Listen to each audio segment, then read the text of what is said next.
Hey, what up, everybody? This is Stevie Breach coming to you here today, talking all about the NXT Takeover in Dallas show. Basically, the internet blew up last night with at the NXT tapings. Commissioner Regal announcing that basically Sami Zayn was going to be having his I was going to say retirement match with NXT, but I guess you can say promotion match, getting it promoted up to the main roster.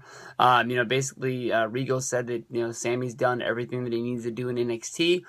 There's really nothing left for him to accomplish, and almost a lot like when Tyler Breeze was coming to an end with NXT. They're giving him a big match on the NXT Takeover special, which will be in Dallas WrestleMania weekend. Which is the Friday before. I know in the video that I made last night, I kept saying it was the night before WrestleMania, but I had my days mixed up, and I'm sure that weekend I'll have my days mixed up as well, just from running myself ragged. But still, to get WrestleMania and to get the NXT Takeover Dallas show, how can you say that those shows aren't worth $5 each, and your $9.99 is going to be the best money you've ever spent on wrestling if you're not going to WrestleMania? I'm not sure, but the NXT Takeover Dallas show looks like it's coming together to be, one of the best NXT takeovers of all time. Definitely, the building that they ran, which is connected to where Access is, at the time made sense, and they possibly booked that before they even decided to do SummerSlam with NXT inside of the Barclays Center, selling it out. I can't remember how many thousands of tickets they sold, but it definitely blew away their expectations of what they were going to sell for the NXT Takeover at SummerSlam weekend. Now, you look at this NXT Takeover show for Dallas, and you're wondering, why didn't they put this in American Airlines Center where the Dallas Mavericks play, where Monday Night Raw is going to be, where the Hall of Fame is going to be?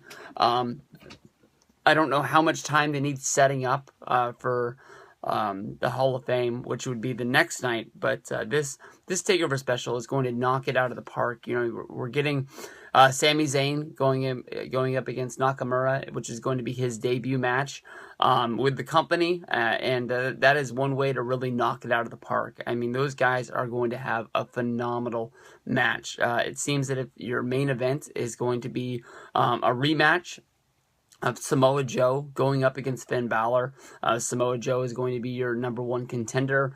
It looks as if, I believe they're called American Alpha, Jordan and Gable are going to be going up against Dash and Dawson for the NXT tag titles, and that has to be where they're going to win the tag titles. Dash and Dawson are a really good team, and a lot like a lot of the guys in the NXT tag division, even though their reign wasn't that long, they're still a really good tag team. It's not like when a lot of singles champions in NXT lose their championship. It's like immediately people are like, oh, they're getting put on the main roster. Oh, they're getting put on the main roster.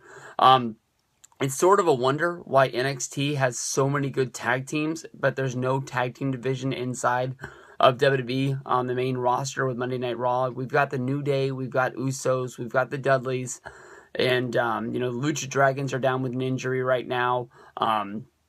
The Ascension are up there, but they're not really on the radar at all. And I'm sure there's the Primetime Players just split up. That sort of really shows you that they have no desire for tag teams up there, but NXT keeps putting on a good show, week after week, and having these great specials, quarter after quarter. You've got teams, the Vaudevillains, you've got Jordan and Gable, you've got Dash and Dawson, you've got Kaz and Enzo. There's all of this, tag team gold down there.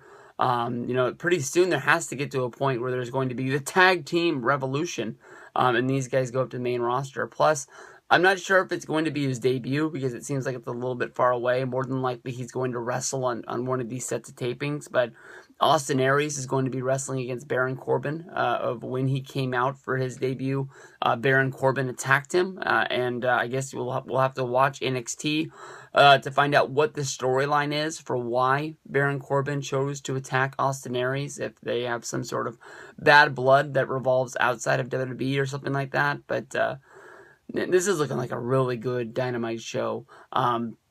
I know that tickets went on sale a long time ago, and they sold out almost the moment that they got them. And I'm very grateful that I got the WrestleMania package for the fact that I got my NXT ticket. And I don't think there's any chance in hell that I will ever go to WrestleMania and not buy the package ever again. We'll have to see what's going down, but this is going to be one hell of a great NXT special.